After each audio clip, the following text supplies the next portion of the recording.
You have probably heard about massive layoffs at the Social Security Administration. You might know about artificial intelligence phone systems and endless waiting lines. But what I am sharing today is much worse. They changed the rules behind closed doors. Thousands of dollars in retroactive benefits can disappear instantly, and they are betting that you will never notice. Let me give you the bottom line first before we break down the details. After advising people on Social Security and Medicare for years, I have seen more cases than most attorneys. The most absurd reality is that rules keep getting more complex while the staff shrinks. If you think this is just incompetence, think again. This is not incompetence. It is a deliberate choice. Officials sat in an office and made a conscious decision. They chose to make it harder for some people to get paid. Which side you end up on depends on whether you know the secret rules buried deep in the policy manuals. Let us go back to April 27th. As 2026, on that day, a single line was quietly added to the internal operating manual of the agency, just one single line, but you and I are paying real money for it. There was no press release. There was no presidential statement or congressional debate. It was just one line hidden inside an internal manual, yet that line directly affects the bank accounts of millions of Americans. How did the system work before? If you received supplemental security income for low-income disabled individuals, a simple eligibility review triggered something important. Just starting that review automatically established a protective filing date for retirement or survivor benefits. That date was not just today. It could lock in your eligibility back several months or even years. What did that mean in reality? It meant when you switched to retirement benefits later, you received a massive back paycheck. We are talking thousands or tens of thousands of dollars. Many seniors relied on this back pay for surgery, home repairs, or tuition for grandchildren. It was money they rightfully earned, just delayed. The old system assumed that if staff reviewed your account, they should lock in that date automatically. That saved you an extra trip later. It sounded reasonable and humane, right? Now that entire safety net is gone.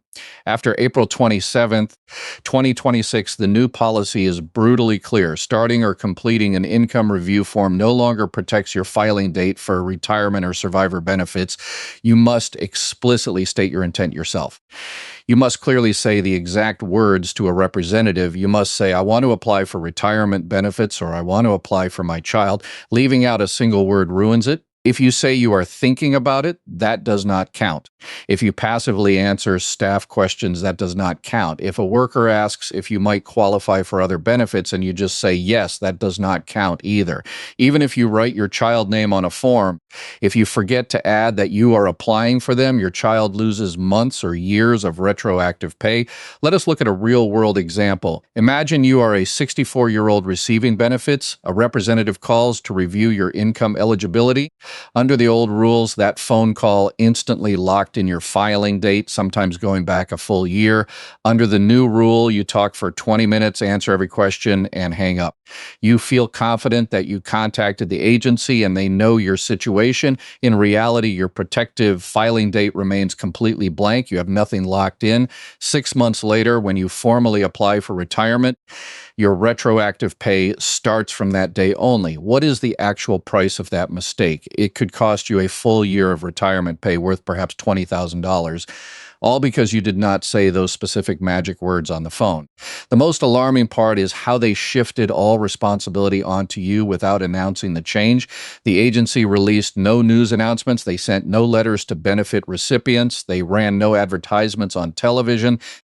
They simply updated an internal policy document. Think about how many seniors actually understand technical concepts like protective filing dates. How many people know that failing to speak a specific phrase costs tens of thousands of dollars? Almost no one knows. Most people assume representatives will guide them, but workers will not prompt you. This is not an oversight. It is a calculated policy design. Think about what that truly means for everyday citizens. Have you or anyone you know lost money due to hidden agency rules? Have you been denied benefits even though you were eligible? Share your experiences in the comments below. Your story could save someone else from making the exact same costly mistake. Now that you know the rule changed, how do you actually establish your claim? How do you call them, and does it even work? In June, agency leadership testified before Congress with impressive statistics.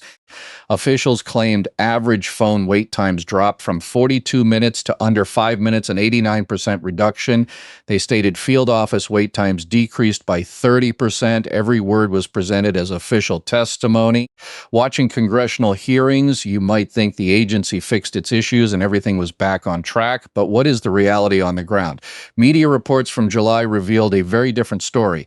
By July 6th, only 64.6% of initial claims scheduled an appointment within 30 days. 1 year earlier, that figure was 78.1%. While leadership claimed massive improvements, your chances of getting an appointment actually dropped significantly. In some areas, appointment rates plummeted below 45%. That means more than half of the applicants failed to get an appointment. In those regions, your odds are worse than a coin toss. Why is this happening? Because the operating model has completely shifted. 80% of services now route through online portals, leaving phone and in-person visits with just 20%. That sounds efficient on paper. Tech executives call this digital transformation and cost reduction. But think about elderly citizens who used paper and pen their whole lives. How are they supposed to register online, upload files, and complete digital forms on smartphones? Many seniors in their 70s or 80s do not even own an email address. The gap between official statistics and real human experience is not a rounding error. It impacts real lives. If you call today, you might wait 2 months for an appointment. During those 2 long months, your filing date is completely unprotected. If you fall ill or pass away during that waiting period, retroactive rights vanish forever. If an applicant passes away during those 2 months, surviving family members might never know a phone call took place. Without a protective date locked in, survivors only receive benefits starting from the formal application date. That single gap can cost a family tens of thousands of dollars. There are 3 primary routes available: calling, writing, or visiting in person. Let us examine what each option actually looks like today. First, consider phone calls. Since January 6th, 2025, field offices require advance appointments for in-person service. Securing an appointment usually takes 1 to 2 months. When you call, the agent should record your intent and lock in your filing date. That sounds helpful, but scheduling systems are overwhelmed. When you call, an automated voice system often answers. You tell the system you want benefits, and it generates an appointment 2 months away. Your protective date might be locked, but your financial situation remains in limbo for 60 days. Nobody compensates you for those 2 months of waiting. Your lock date stays valid, but no one reimburses your living costs while you wait. Next, let us look at sending a letter. Agency guidelines confirm that a written statement of intent establishes a protective filing date. In theory, mailing a signed letter stating your intent locks in your postmark date. That sounds foolproof with physical evidence. But look at the administrative backlog. Processing centers currently face 6 million pending cases, while field offices carry 12 million pending actions, 12 million transactions. To put that number into perspective, even if every worker processed 100 files a day without breaks, clearing the backlog would take months. How long does it take for your letter to be opened, scanned, and processed? It often sits in a mail pile for weeks or months. By the time a worker opens your folder, your protective filing window may have already expired. Finally, there is visiting an office in person. This remains the most reliable strategy. If you walk through the doors and state your intent to file, demanding they log the date, you secure your eligibility for that month. You watch the representative enter your name, social security number, and today's date into the system. In that moment, your retroactive rights are locked. However, in-person visits face severe physical hurdles. The agency plans to cut field office visitor capacity by 50% in fiscal year 2026, cut it in half. Some field offices lost 25% or more of staff, while some rural locations closed permanently. On average, each field representative now serves nearly 4,000 beneficiaries. That is a 12% increase compared to pre-layoff levels. How much time can one representative dedicate to 4,000 people? 3 minutes? 5 minutes? It is simply impossible. 74 congressional members sent a joint letter demanding answers regarding staffing cuts and reduced field service quality. They stated clearly that staffing changes caused office closures and severe delays. Will they get a timely response? Perhaps after waiting 6 months. Here is my honest perspective on this situation. Ironically, leadership told Congress that fewer staff were serving more people than ever before. But how do citizens feel when blocked by automated phone systems, trapped by appointment queues, or delayed by 6 million backlogged cases? After years in this field, my ultimate conclusion is clear. This is not incompetence. It is a system design choice. Policymakers choose who accesses benefits easily and who faces barriers. This is not a conspiracy theory. It is the stark reality of resource allocation. When agency leadership cuts 14% of its workforce and shifts 80% of services online, they know exactly who gets hurt most. They know it harms elderly citizens without computers, immigrants struggling with language barriers, and rural residents without reliable internet. Now, let us discuss a critical loophole that most people never realize exists. This is the single most valuable piece of advice in this entire video, so write this down or share it with older family members. Stating your intent to apply does not force you to complete an application. Expressing intent is not a binding contract. Many people hesitate to contact the agency because they fear getting trapped into retiring early. I have met countless seniors who worried that making a simple inquiry forced them to lock in their pension decisions immediately. That fear is completely unnecessary. A protective filing date is simply a spot in line. It acts like a placeholder, not a binding commitment. You contact the agency and state your intent to file. Workers record that exact date into their system. They schedule a formal interview 1, 2, or 3 months later. On the day of your interview, the representative calculates your numbers. They show your monthly payout if you claim today, next year, or at age 70. After reviewing the numbers, you can simply stand up, thank them, and decide to wait until next year. The worker will not stop you or pressure you. The reason is simple. Every employee handles hundreds of pending cases. If you walk away, they have one less file on their desk. They can move directly to the next person waiting in line. You secured your filing date, retained your full flexibility, and lost nothing. Use this strategy before they close this loophole too. However, there is a critical deadline you must strictly remember. Protective filing dates carry a strict expiration window. For Title II benefits like retirement, survivor, or disability claims, you must submit a formal application within 6 months of your protective filing date. If 6 months pass without a formal filing, that protective date completely expires. If you choose to wait another year, you must establish a fresh protective filing date before the original 6-month window ends. Otherwise, your lock date disappears completely. Expiration dates are strictly enforced without exceptions.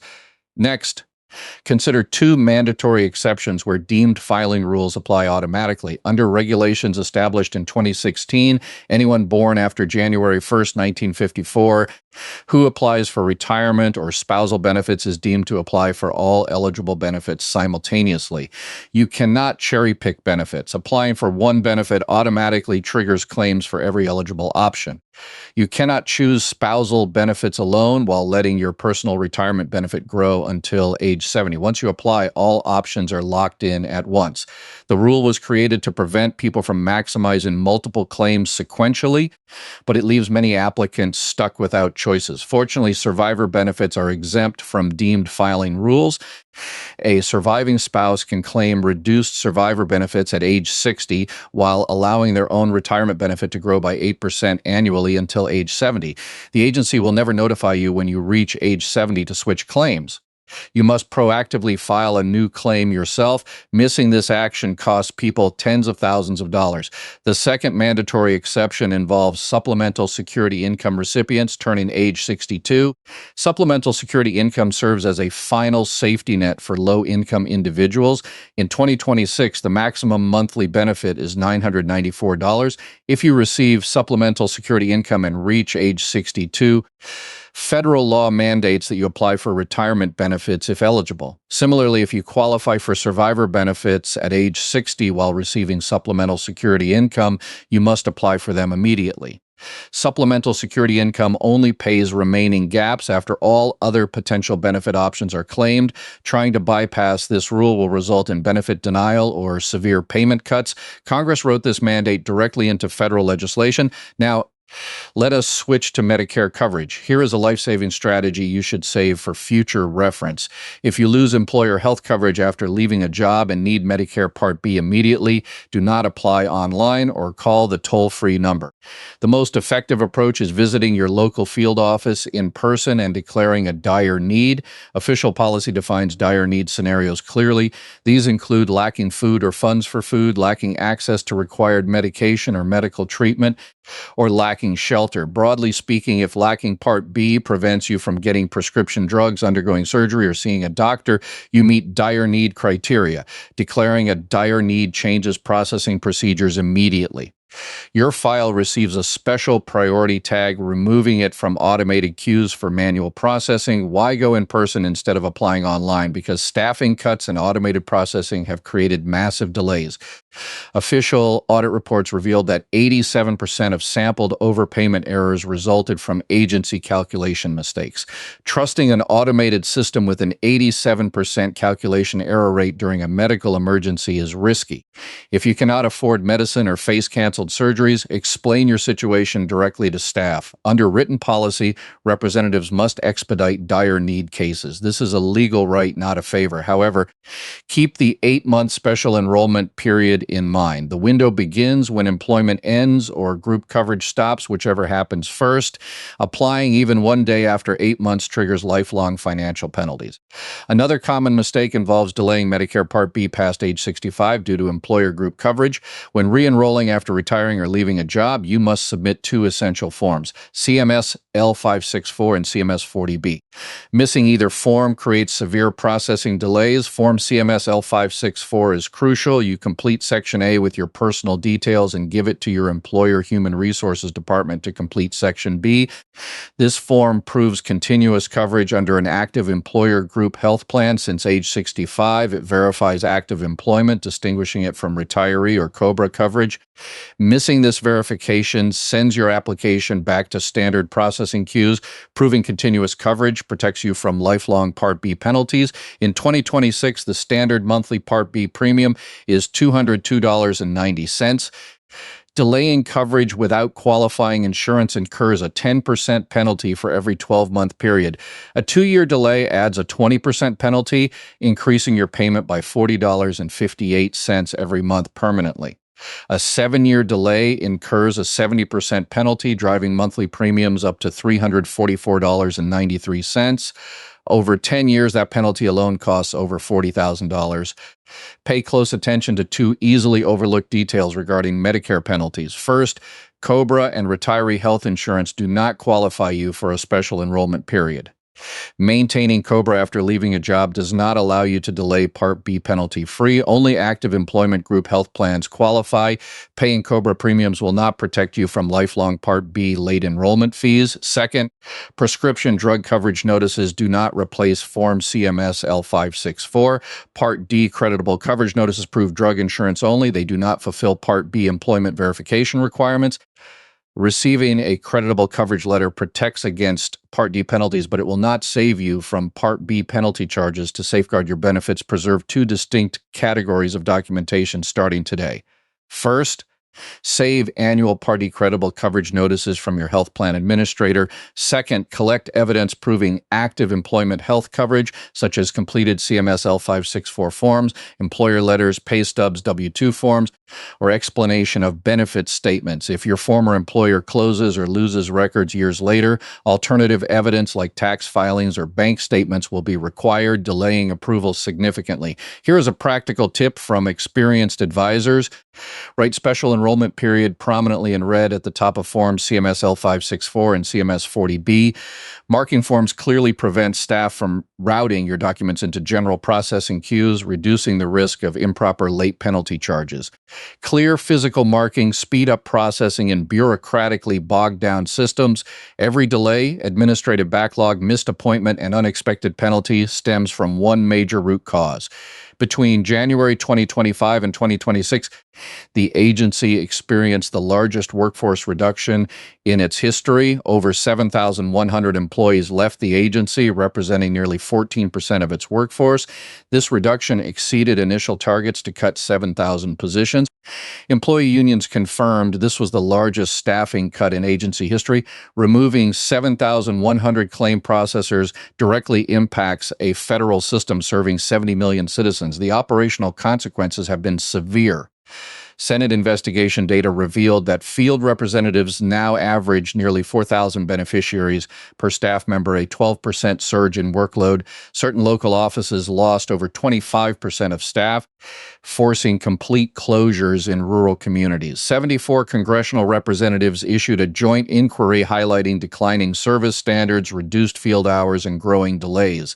Despite formal letters from lawmakers, systemic backlogs continue to expand across processing centers. Long-term financial projections present an even greater challenge. On June 9th, 2026, annual trustee reports projected that the Maine Retirement Trust Fund will face insolvency by 2032. This timeline accelerated faster than previous estimates due to declining birth rates, population aging, wage disparities, and tax policy changes. Fewer workers contribute payroll taxes while more retirees claim benefits. Lawmakers elected in November 2026 will face pressure to reform the trust fund during their terms. Yet an agency that reduced its workforce by 14% while forcing automation struggles to maintain basic operations. Potential reform options like raising retirement ages, cutting benefits, or increasing taxes directly impact everyday workers who depend on monthly checks, while policymakers often hold private pensions and alternative investments. A growing social trend highlights these realities as more seniors move into shared housing.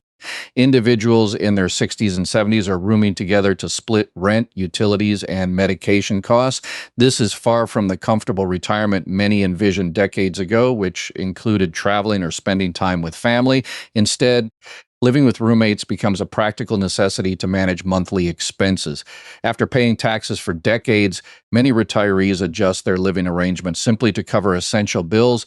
To put it plainly, this is the current reality of the Social Security system. The program exists, but the administrative staff has shrunk significantly. Rules remain on paper, but procedures have fundamentally changed. The window to protect your earned benefits remains open, but it grows narrower by the day. Unless you understand the exact administrative triggers and advocate for yourself, critical options can slip away unnoticed. Do not let system delays push you into surrendering the financial support you earned. That covers our breakdown of protective filing strategies, withdrawable intent rules, dire need priority processing, and Form CMS L564 requirements. Viewer discussions in the comments section are already highlighting personal experiences and unexpected administrative obstacles. Have you or an elderly relative faced benefit delays, overpayment demands, or improper denials? Share your experiences in the comments, and we will highlight key cases in upcoming videos. Next time, we will examine major structural changes to Medicare prescription drug plans and how insurers adjust coverage rules. Make sure to hit like, subscribe to the channel, and turn on notifications so you never miss an update. See you in the next video.